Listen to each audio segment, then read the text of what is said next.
Bismillahirrahmanirrahim. Assalamualaikum warahmatullahi wabarakatuh.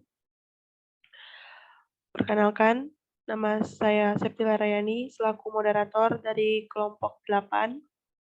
Di sini kita akan menyampaikan materi yang berjudul pendekatan dan metode pembelajaran kerajinan tangan di sekolah dasar.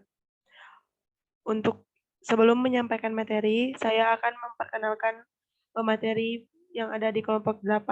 Pemateri yang pertama yaitu Saudari Fikriyah Paraseptiani. Pemateri kedua yaitu Lutfiah Ainun Arifin. Pemateri ketiga yaitu Prawita Rismatio Sinaga. Dan pemateri keempat saya sendiri Septilayani. Untuk mengefisiensikan waktu, langsung saja kita ke pemateri yang pertama. Kepada Saudari Fikriyah Paraseptiani, saya persilahkan.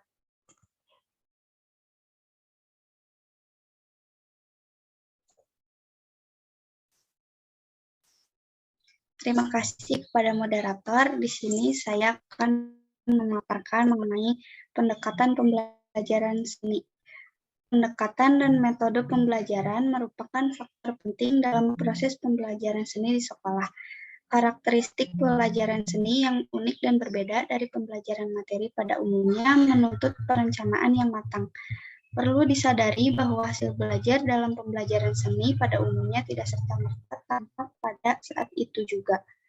Tujuan penyelenggaraan pendidikan seni di sekolah umum mengisyaratkan bahwa pelajaran selama siswa belum meninggalkan tempat pendidikannya. Untuk itulah pendekatan dan metode pembelajaran dalam penyelenggaraan pendidikan menjadi sangat penting. Next. Memilih suatu pendekatan dalam pendidikan seni hendaknya mengacu kepada misi dan tujuan pendidikan seni, karakteristik siswa, jenis dan karakteristik bahan ajar, serta lingkungan belajar.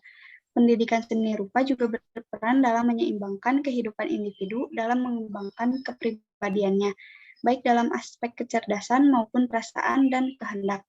Lebih khusus lagi, pendidikan seni dapat menghaluskan rasa dan mengembangkan daya cipta, serta mencintai kebudayaan nasional, bahkan menghargai hasil-hasil kebudayaan atau kesenian dari bangsa manapun. Hal ini diperlukan dalam rangka menghadapi kehidupan yang semakin kompleks, yang ditandai dengan arus globalisasi akibat ledakan teknologi komunikasi. Terima kasih, saya kembalikan kepada moderator. Baik, terima kasih kepada Saudari Fikriyah Paras. Selanjutnya dilanjutkan ke pemateri yang kedua kepada Saudari Lutfiah Ainun Arifin. Saya persilakan. Terima kasih kepada moderator telah memberikan kesempatan kepada saya untuk memaparkan materi mengenai jenis-jenis pendekatan pembelajaran seni. Terbagi menjadi 3 poin. Yang pertama, ada pendekatan umum dari aspek manajerial. Terbagi menjadi 3, yaitu pendekatan otoritatif. Pendekatan ini menekankan pada disiplin dan penegakan kewibawaan.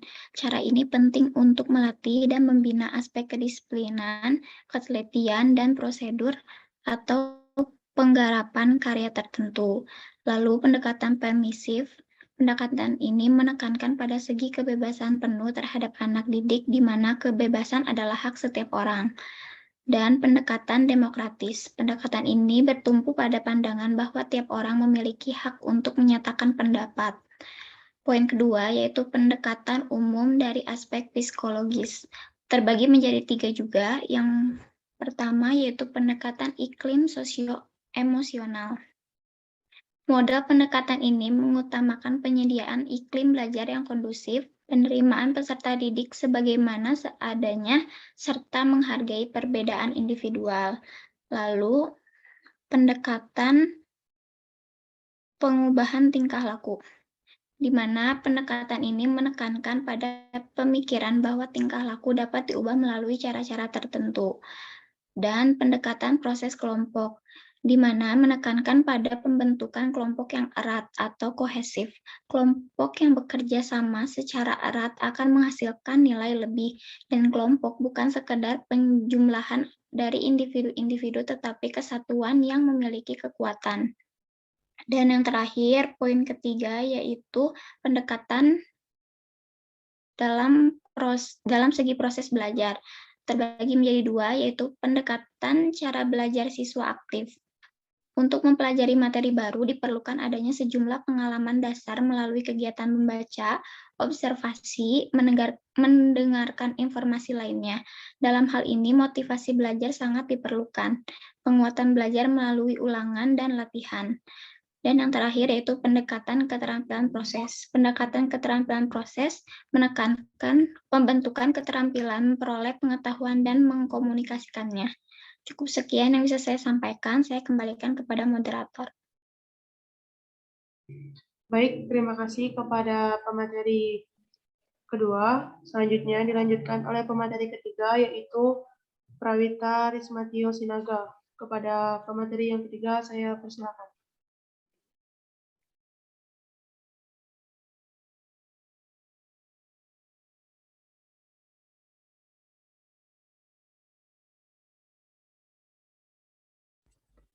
Metode pembelajaran seni dan tujuannya. Metode merupakan kegiatan menata dan mengelola pelaksanaan pembelajaran yang efektif dan melibatkan segala bentuk interaksi antara siswa, guru, dan sumber belajar. Metode pengajaran membicarakan bagaimana membelajarkan siswa sesuai dengan harapan-harapan dan mewujudkan perubahan positif. Proses pembelajaran melalui informasi, latihan, dan keterampilan diharapkan terjadi perubahan peserta didik dalam segala aspek potensi yang dimilikinya. Tujuan metodologi pengajaran adalah untuk merencanakan dan melaksanakan cara-cara yang efektif untuk mencapai tujuan dalam pemilihan metode yang tepat atau cocok relevansinya dengan tujuan sesara yang dirumuskan. Ketepatan memiliki dan gunakan metode indikator adalah kualitas hasil pembelajaran siswa dalam proses pembelajaran.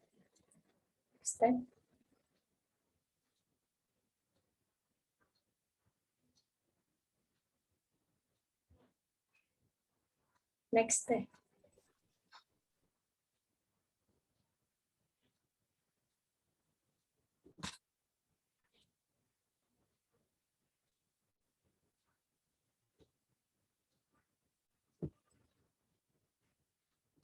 Jenis-jenis metode pembelajaran seni di sekolah dasar. Metode pembelajaran yang digunakan dalam proses pembelajaran sangatlah beragam, namun secara garis besar, dari ragam metode yang ada dibagi menjadi dua, yaitu metode untuk pembelajaran teoretik dan metode untuk pembelajaran praktek. Hal ini ditegaskan pada Sukma Dinata pada tahun 2006, halaman 269 sampai 270, mengatakan bahwa metode pembelajaran dibedakan menjadi dua kelompok, diantaranya pembelajaran teorik dan pembelajaran praktek.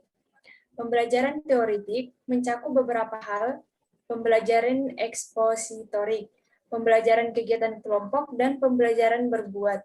Sedangkan pembelajaran praktek mencakup pembelajaran praktek di sekolah dan pembelajaran praktek di lingkungan kerja. Sekian yang dapat saya sampaikan, saya kembalikan kepada moderator. Baik, terima kasih kepada Saudari Prawita. Dilanjutkan oleh pemateri yang keempat. Baik, selanjutnya saya akan menjelaskan tentang analisis SBDP kelas 5 SD semester 1. Pada kegiatan pembelajaran SBDP di kelas 5 semester 1 mencakup beberapa kompetensi dasar, diantaranya yaitu memahami gambar cerita, memahami tangga nada, memahami pola lantai dalam tari kreasi daerah, dan memahami karya seni rupa daerah. Bisa disimpulkan, pada pembelajarannya lebih menekankan pada pembelajaran praktik yang dilakukan oleh peserta didik, seperti peserta didik memahami karya seni rupa daerah. Dalam praktiknya, guru bisa menugaskan anak untuk membuat suatu karya seni rupa, seperti siswa membuat wayang golek menggunakan kardus ataupun bahan lainnya. Mungkin itu saja yang bisa saya sampaikan. Baik, terima kasih kepada pemateri. Mungkin segitu saja yang bisa kita sampaikan. Kurang dan lebihnya kita mohon maaf. Akhir kata kami ucapkan wabillahi taufiq wal hidayah. Wassalamualaikum warahmatullahi wabarakatuh. Waalaikumsalam warahmatullahi wabarakatuh.